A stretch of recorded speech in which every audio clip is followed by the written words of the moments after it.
Doctor BR Ambedkar జయంతి ఉత్సవాల్లో పాల్గొన్నారు Chennur MLA Vivek Venkataswamy. Mancherial జిల్లా మందమరి మార్కెట్లో అంబేద్కర్ ఉత్సవ కమిటీ ఆధ్వర్యంలో 133వ అంబేద్కర్ జయంతి వేడుకలు నిర్వహించారు.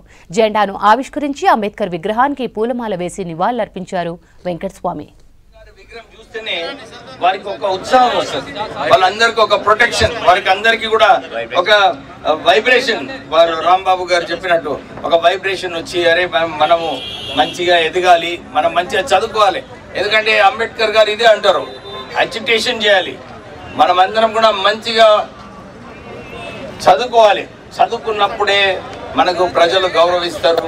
ఈ కుల వివక్షలు పోవాలనుకుంటే మనం కేవలం మంచిగా చదువుకొని మంచిగా ఆర్థికంగా ముందుకు వెళ్ళినప్పుడే ఈ కుల వివక్షలు దూరం అవుతాయి.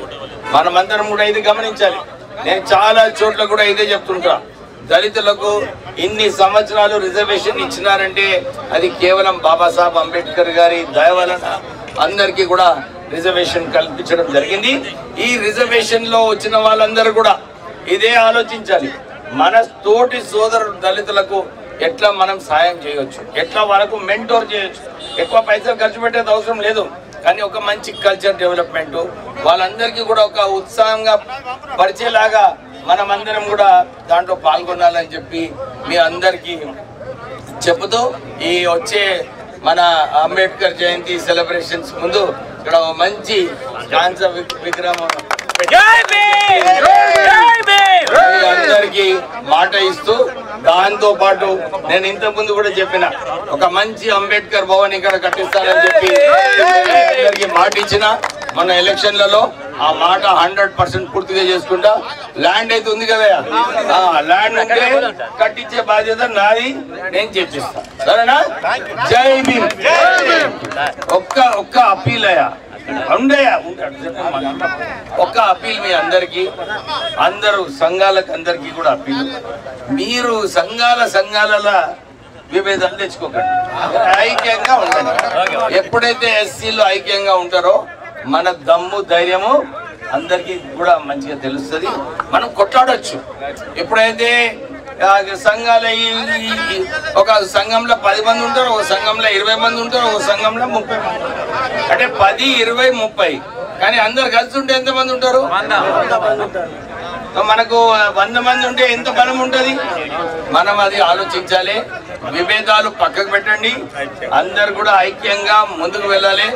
నేను ఇంతకు ముందు కూడా చాలా చోట్ల కూడా ఇదే చెప్పిన, అంబేద్కర్ సంఘాలకు అందరికీ కూడా అరే మీరు విభేదాలు పక్కకు పెట్టండి, మీకు చూసుకునే బాధ్యత నాది. ఎంత ఏమున్నా కానీ నేను రెస్పాన్సిబిలిటీ తీసుకొని అన్ని ఏ సమస్య ఉన్నా కానీ నేను చూసుకునే బాధ్యత నాదని చెప్పి మళ్ళీ మీ అందరికీ విశ్వాసం ఇప్పిస్తూ, మీ అందరు కూడా ఎప్పుడు ఏది ఏమైనా కానీ ఏ సమస్య ఉన్నా కానీ మీరు అర్ధరాత్రి అంటే కష్టం కానీ 8 గంటల వరకు చెప్తున్నా, 8 గంటల వరకు ఫోన్ చేయండి. ఎందుకంటే నా ఎక్స్పీరియన్స్ పార్లమెంట్ సభ్యునిగా 8 తర్వాత ఎందుకంటే 8 గంటల కన్నా ముందేమో 5 నిమిషాలలో చర్చ అయిపోతుంది. 8 గంటల తర్వాత చర్చ 5 నిమిషాల చర్చ 15 నిమిషాలు అవుతుంది.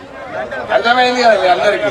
అయితే మీరు ఎప్పుడు కూడా 8 గంటల ముందు ఫోన్ చేయండి, నేను నా సమయం చూసుకొని నేను రిప్లై చేస్తా, మీ సమస్యలన్నీ కూడా నేను పరిష్కరిస్తానని చెప్పి మీ అందరికి చెప్తూ, మీ బాధ్యత ఏదైతే ఉన్నదో ఇప్పుడు ఇంత ముందు చెప్పినట్టు ఐక్యంగా ఉండండి. మన పిల్లలకు మంచిగా చదువుకోవడానికి మీరు ప్రోత్సహించండి, వాళ్ళకి అందరికీ కూడా మంచిగా చదువులు నేర్పించండి, మంచి ఉద్యోగాలు మంచిగా చేయడానికి కూడా నేను ఏదో ఒకటి ఆలోచించి మీ అందరికీ చేస్తానని చెప్పి మళ్ళొకసారి మీకు మాట ఇస్తూ ముగిస్తున్నాను. జై భీమ్. నాకు ఇంకొక ప్రోగ్రాం పెడుతుంది, నేను మళ్ళీ వస్తా, మళ్ళీ వచ్చి అన్ని చూస్తా. ఆర్కేపీ వాళ్ళన్ని అంబేద్కర్ స్టాచ్యూస్ ఇంకే ప్రోగ్రాం పెట్టుకోలేదు. కొద్దిగా నాకు మీరు టైం